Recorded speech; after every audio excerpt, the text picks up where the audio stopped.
या world IVF day oasis wheel of hope फिरवा आणि मोफत IVF जिंका।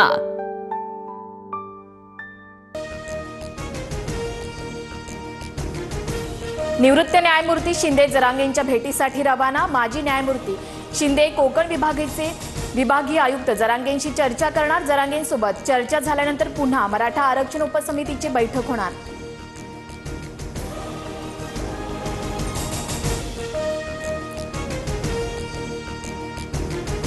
मनोज जरांगे परत का आले याचं उत्तर शिंदेच देऊ शकतात। मराठा आरक्षणासंदर्भातील सर्व प्रश्नांची उत्तरं शिंदेच देऊ शकतील।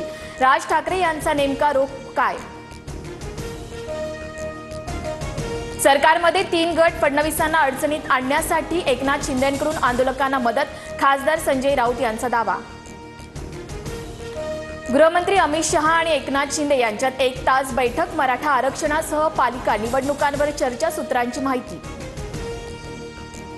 सातबारा असलेल्यांना कुणबी म्हणून ग्राह्य धरा। बीडमधील आमदारांची सरकारच्या उपसमितीकडे नवी मागणी। प्रकाश सोळंके, सुरेश धस, संदीप क्षीरसागर यांच्यासह विजयसिंह पंडितांचा विखेंकडे प्रस्ताव।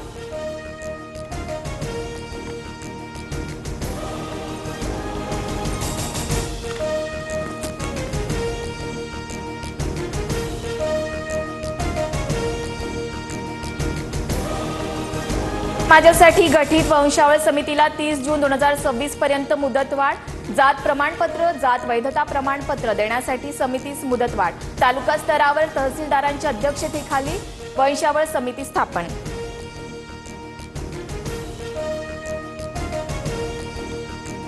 आरक्षणाबाबत केंद्र सरकारच्या पातळीवर धोरणात्मक निर्णयाची गरज। संसदेत घटना दुरुस्ती करून आरक्षणाचा तिढा सोडवायला हवा, शरद पवार यांचं वक्तव्य।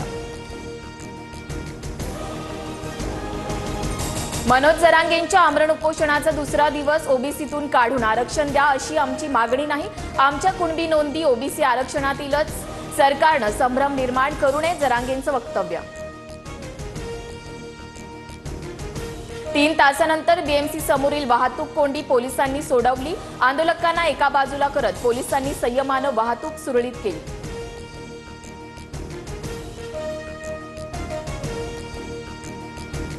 आंदोलकांनी मुंबईतील रस्ते वाहतुकीसाठी रिकामे करावे, पार्किंगच्या ठिकाणीच वाहनं लावावी। पोलिसांनी देखील आंदोलकांना त्रास देऊ नये, मनोज जरांगेंचं आवाहन।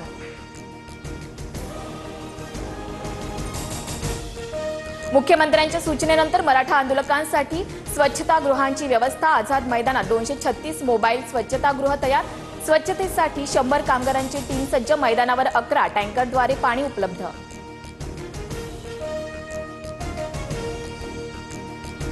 पावसामुळे आझाद मैदानात मोठ्या प्रमाणात चिखलामुळे आंदोलकांची मोठ्या प्रमाणात गैरसोय। मैदानावर खडी टाकावी, सरकारनं सुविधा उपलब्ध करून द्याव्या, आंदोलकांची मागणी।